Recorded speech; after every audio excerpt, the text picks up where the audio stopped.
striking against Uber, DoorDash, Lyft, whatever gig economy company that you want to insert there, is something that we've been hearing a lot about. We've seen it in years past. There's a strike coming up on February 14th. I'm going to address that, give you my opinion on that.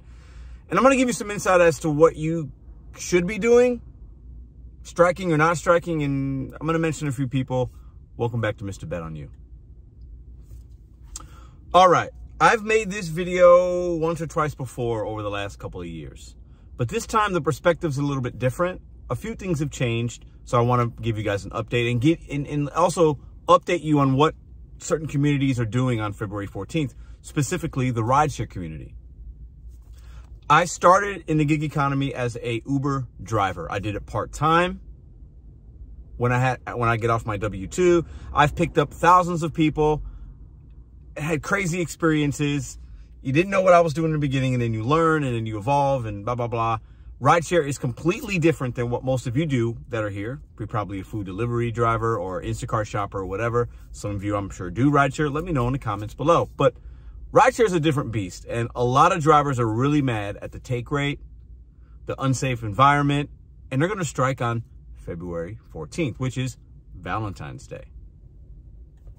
Historically, a night where people want to get picked up and dropped off so they can have some cocktails, have some fun, and, you know, pay Uber and the driver some money to take them around.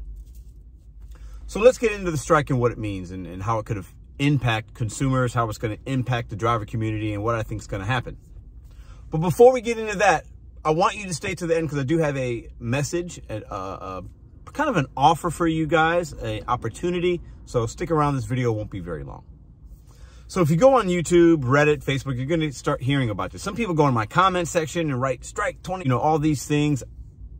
I've been very adamant and very clear that I don't believe we can strike against a digital app. We're not employees. We're not part of unions. We don't have, who are we striking against? I've always kind of thought that, right?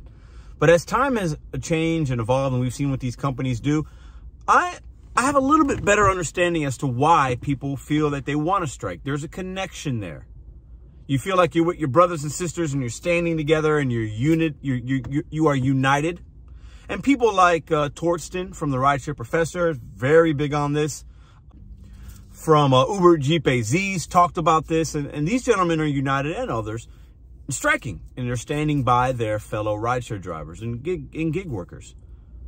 And I understand why they feel that way. There's an audience for that. They have experiences that are different than mine, so they look at the apps, especially rideshare, differently than I do. But how can we strike against a digital app, a technology company? Do you think it works? Have the other ones worked before? Are people striking just to have their voices heard, to get on TV, to get the newspapers to write about it, to get the news channels to come, to get an interview? I think there's some of that. I think there's power in exposure and getting your voice and your name out there and sharing your story. There's power in that. There's something good there.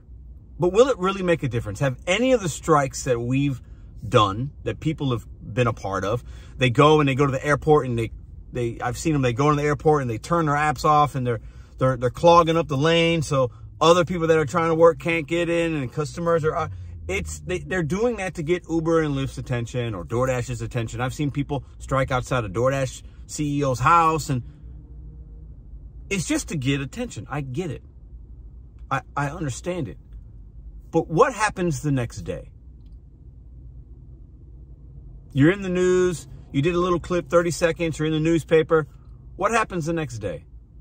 Does anything change? Are you making more money? How are we expected to strike? Everybody's talking about they're struggling, but then you're going to take one of the busiest days off of the year and not make money?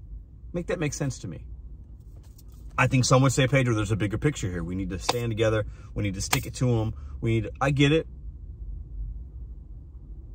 But if we're struggling, why do we choose to strike in this way? Is there a better way? Should we try something different? I don't think these strikes have worked. Am I missing something? I don't know. If you want to strike against the food delivery apps, against Uber, rideshare, that's your right. You can do that. You're an independent contractor, you're self-employed, whatever you want to call yourself, you can do that. And I hope you can make up the money somewhere else. But what are we trying to achieve? Is it just the media attention in hopes one day Uber and Dara or Tony from DoorDash say, you know what, guys, you're right. Here's more money. That will never happen. So what are we looking for? What are we trying to do? What are we trying to achieve with the strikes? Is it just to get on the newspaper and have our brands and our channels look a certain way? Is it just to have your voice heard, get the emotion out, it makes you feel better, and then the next day, like, you know what, I stood for something, I feel good. I get that. I understand that. But it's an interface of an app. We're striking against AI, technology. Some would say, well, no, I'm striking against Dara. I'm striking against Tony. I'm striking against the Lyft guy. They need to pay us. They need to respect us more. I get it, but it's never going to happen. They're never going to pay us more. They don't have to, because we have other people taking these low fare rides. We have other people doing this kind of work for whatever reason. There's no incentive for them to do anything for us. Now, some would say legislation can come in and play a part. You've got things in Seattle, you got the Prop 22, you got New York City, and there's a mixed bag of results, a mixed bag of feelings, and if those things are actually hurting or helping drivers. I think that's all personalized. You could share your opinion in the comments below. But striking against an app when we're not in a union and we're not employees is the wrong way to do things. That's old thinking. That's 1960s, 70s, 80s. That is an old way of getting attention. There has to be a better way. I don't have the answer. I'm asking you guys, the smart individuals out there. Somebody tell me why you think the strike will work. How many more do we have to do to get it to work if it hasn't worked yet? But also, what else can we do to be more impactful? Now, all of us have devices. We have channels. We could spread the word.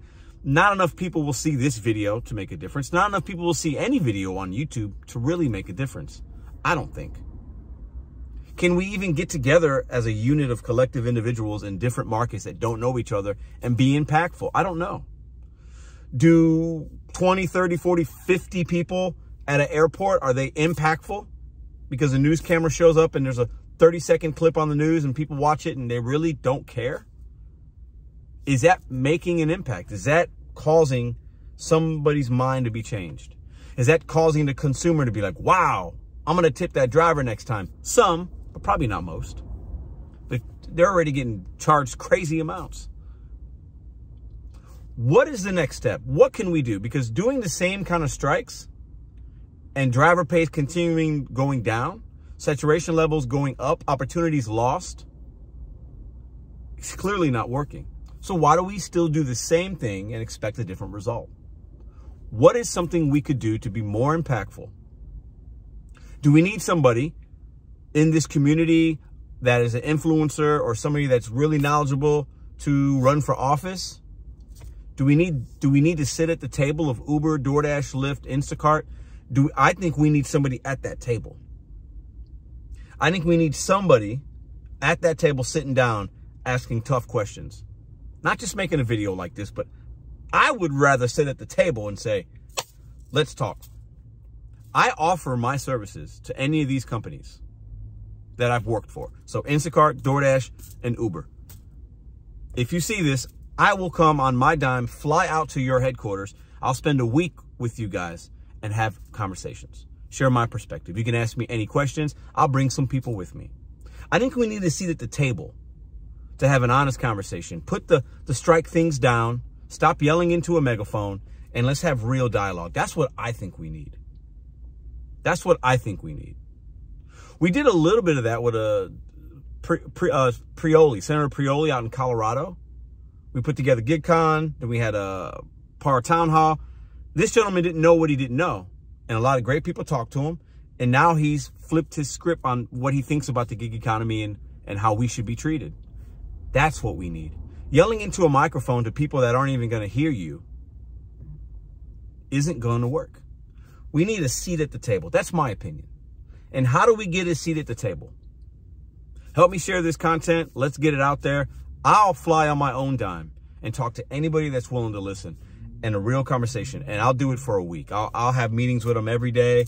for 20 minutes, 30 minutes, 8 hours, whatever they want to do. And I'll bring some people with me. And we can have honest dialogue about what really is happening here. Yelling into a microphone, screaming, crying, it looks emotional, it looks weak.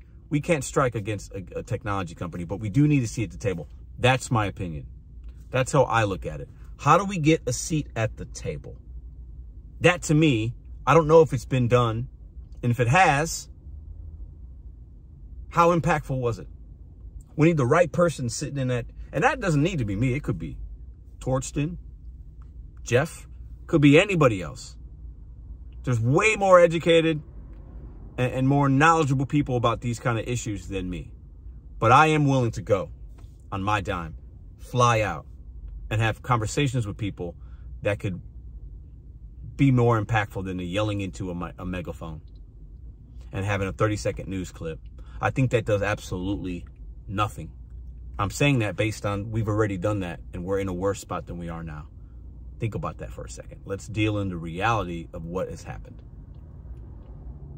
So you guys tell me what you think. Now listen, February 14th, that's going on. Do your research, check those channels out. If you want to strike, do you. If you want to work, maybe you'll make money. I do want to give a shout out to Rose Forever. Valentine's Day is coming up. You can purchase these roses that last a year. Use my code in the description box and the pinned comment, Pedro30, for $30 off. This beautiful bouquet. It's awesome. All you gentlemen out there, order yours today or tomorrow. Get it before Valentine's Day. Give your wife, your girlfriend, whatever, your kid, right? Your daughter, give him or her something that is extremely unique. A lot of different options to choose from. The one that you're seeing here or that you just saw was a black heart-shaped velvet, really nice, beautiful bouquet of roses. Lasts for a year. A lot of people like to buy roses and then you got to throw them away after a few days or a week or whatever. These will last, and it's a decorative piece where you can put it somewhere, and it could be a great reminder. Very unique. Check it out. Get yours today. Pedro30 for $30 off. Not a bad little segue. We're talking about striking on Valentine's Day, and then we got a little offer for you guys. I want to hear you guys' thoughts in the comments down below. What am I missing? What can we do? We have to have real conversations with people that can impact change. A news camera individual can't impact change. They can get the word out, but these words have already been out there. There isn't any new information. We need to sit at the table. That's what we need. How do we get at the table? How do we get the right people at that table? That's what I think we need. And I'm sure it's been done. DoorDash has a council, and Uber has some things where they have like regional individuals you can talk to and stuff. But I don't know how impactful that's been because I haven't seen a lot of really good changes. These apps are opportunities, and sometimes the opportunities are trash. Sometimes they're really good. This work is very fluid. We got to sit at the table, put the megaphone down, stop yelling and screaming, right? We've done that. It hasn't worked. Let's have an adult conversation with emotional intelligence with somebody that can actually hear us out. I think that's what we need. I could be wrong, but I'm willing to try something different and spend my time and going somewhere and talking to individuals. That's what I think we need. You guys leave your comments in the comment section down below. Check the description out, Rose Forever. Check the pinned comment. Click on it. Do a little looking around. Use Pedro30 as the code to get $30 off. I'll see you guys tomorrow.